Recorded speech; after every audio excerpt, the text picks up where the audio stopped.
Let's get wet, baby.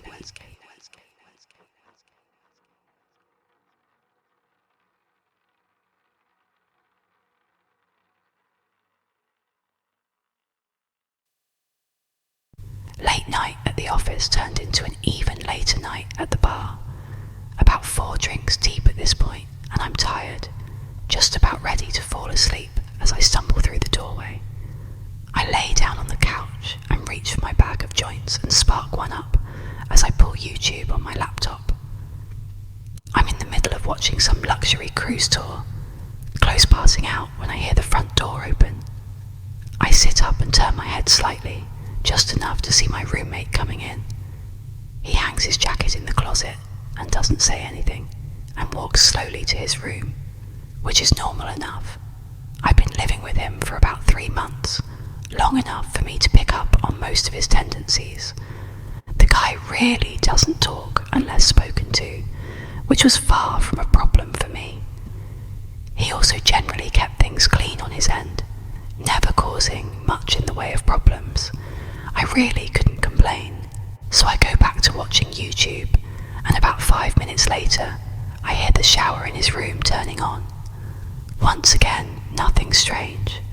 At this point, I'm watching bare-knuckle boxing highlights with my eyes half open, maybe 1 or 2 minutes away from passing out. I remembering waking up in darkness, my head hurting, my throat dry as hell. I sat up slowly, waiting for the grogginess to settle into something manageable. Once it did, I grabbed my phone, checked the time. Around 3:30 a.m. from what I remember. I was starving, and so I got up, began walking towards the fridge, and then I noticed it, a soft but ever-present noise in the background. It took me a few seconds to really recognize what it was. The shower. Suddenly the events of last night began replaying in my head. Drinking at the bar, Ubering home, laptop, couch, my roommate coming home, the shower turning on. I stood there for a while, trying to make sense of it. Maybe he went to bed and forgot to turn it off. I shook my head. There's no way that happened, I thought. Maybe he slipped and fell. Realizing the implications of this, I rushed towards his room, but found his bathroom door locked. I began pounding on it.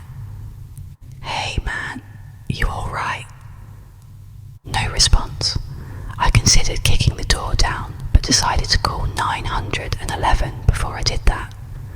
I took my phone out, preparing to dial, when I noticed that I had an unread text, one from my roommate. "Hey man, I couldn't sleep, so I went over to my girlfriend's place. Not sure when I'll be back. Sent 2 hours ago." I look at the bathroom door, then back down at my phone. Everything about this was wrong. First of all, my roommate barely texts me, and certainly never to tell me that he's going out. Second of all, I know for a fact that he's single, and has been for a while. And third of all, who the fuck was in the shower then? I tried calling him. No answer.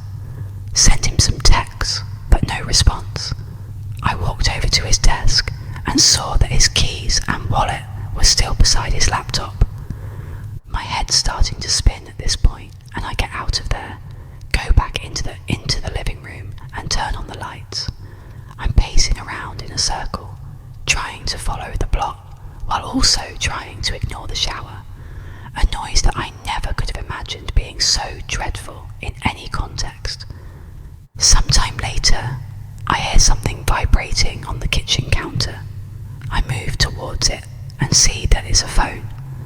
My roommate's phone. The panic begins setting in, and immediately I grab my keys and run out of the apartment. I make my way down the hall and take the stairs down to the lobby, but even that doesn't seem far enough away, and so I make my way over to the McDonald's across the street. I sit there for a while, considering calling the cops, but for some reason feeling too nervous to do so. But even though there's hardly anybody in there, the place begins to feel suffocating, and I decide to leave. walking back out onto the empty streets. Almost immediately, I get this feeling that I'm being watched, and I feel my gaze drifting up and towards the apartment. Soon, I'm looking at my balcony, and I see somebody standing there. A dark figure stood completely straight, stiff to the point where it nearly resembles a mannequin. But it isn't one. If I look closely, I can see it just slightly swaying. I froze in place, my mind hardly able to understand or accept what it was seeing. It's not my roommate. It's too tall. In fact, it's too tall to be anybody I know, its head nearly scraping the bottom of the balcony above. No matter how hard I tried, I couldn't make out any of its details. The darkness and distance may have been enough to explain that away, but there was something about it that drove me towards a different conclusion. That this thing simply possessed no details that could have been observed, that the only element of its composition was that of unadulterated darkness. Of course, my gut instinct was to get the hell away from it, but the voice in my head was telling me that if I were to try and run, this thing would end up following me. I went back into the McDonald's instead, locking myself in the bathroom as I finally dialed 911. I told the operator that somebody had broken into my place, but that I had gotten out of there without them noticing, but that they were still in there. It was the story that most accurately represented the situation without making me come across as batshit. The operator told me that they'd be sending somebody over for me to hang tight.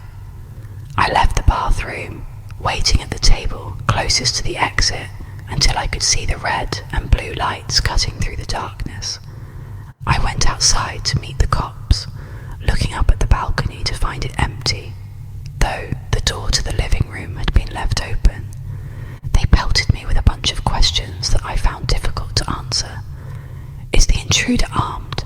Do I have an idea who it might be? What are their intentions? I told them I didn't know, that I couldn't figure it out, but they just kept on asking. Soon, I was practically yelling at them to go up there and check it out for themselves, and I suppose the terror in my voice was enough for them to begin taking this seriously. They told me to wait by the entrance, and I watched on as they entered the building. I was out there for a long time, growing increasingly anxious at the thought of what they were going to tell me when they came down. A few minutes later, the silence was broken by a single, muffled gunshot. My heart dropped into my stomach, and I continued to wait there, unsure of what to do otherwise. 20 more minutes of silence, and the officers still hadn't come down. Soon, I could hear more of them approaching in the distance. Before I knew it, 4 more cop cars had pulled up around me, and the scene had fallen into chaos, officers shouting over each other and into their radios, more questions being hurled my way, none of which I was able to answer. The next few sequences were mostly a blur, but I remember the building being evacuated, the tenants frightened and confused as they were ushered outside while the officers became more and more frantic. I remembered hearing more scattered gunshots, some screaming, other noises that were difficult to make sense of. There were a few lapses in my memory after that, but I recall being pushed into the back of a police car. After being driven to the station, I was led into one of the interrogation rooms, where I found 2 nondescript men in suits waiting for me. They didn't introduce themselves, and immediately went into a series of questions, each one more bizarre than the last. What company was your roommate employed by? What was the nature of his job? How many different people have been inside your apartment since your roommate moved in? Have you ever heard voices inside the apartment from the hours of midnight to 3 a.m? Voices that did not belong to your roommate? Have you ever seen a circle of people standing outside of the apartment from the hours of midnight to 3 a.m? People that were exceptionally tall.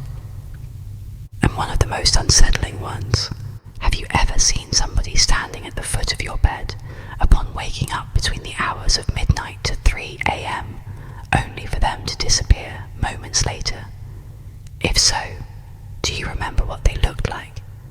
Any distinct features? As they continued probing me, my mind began conjuring up some of the strange shit that had happened after my roommate had moved in. Shit that I had written off as figments of my imagination simply because I had no other explanation for them. I did hear the voices, always coming from the room next to mine where my roommate slept. I was always so tired when I heard them, but I do remember it either sounding like a young woman or a man with an extremely deep voice. I could never make out any words. It always sounded like gibberish. And then there was that one time where I went to the bathroom in the middle of the night. Still, half asleep, I didn't bother turning the lights on as I entered, but as my eyes began adjusting to the dark, I could have sworn that somebody was already sitting on the toilet. Somebody extremely tall. Of course, when I turned on the lights, nothing was there. It was easy to chalk it up as a product of late-night drowsiness at the time, and I had never really thought about it since. After doing my best to give them useful information, the suits spent a good few minutes taking notes on their phones. Once they were done, they sat up quickly, told me that they'd be in touch before leaving the room. A cop came in a few minutes later and told me that since I couldn't return to the apartment, they would set me up in a nearby hotel until they were able to get the situation under control, and that I should stay put until they gave me a call. "What happened?" I asked him. "What did you guys find up there?" He stared at me for a long time, not as if he were deep in thought, but as if he held deep aversion for what he was considering telling me. Eventually he just shook his head. "I don't know," he said. I really don't know." I nodded, tried to smile, though I'm sure it didn't come across very well. It's the next day now, and I'm in the hotel. Of course I couldn't sleep, couldn't really eat. The officer hasn't called me yet. When I try searching up information about the evacuation on the internet, all I can find are articles claiming that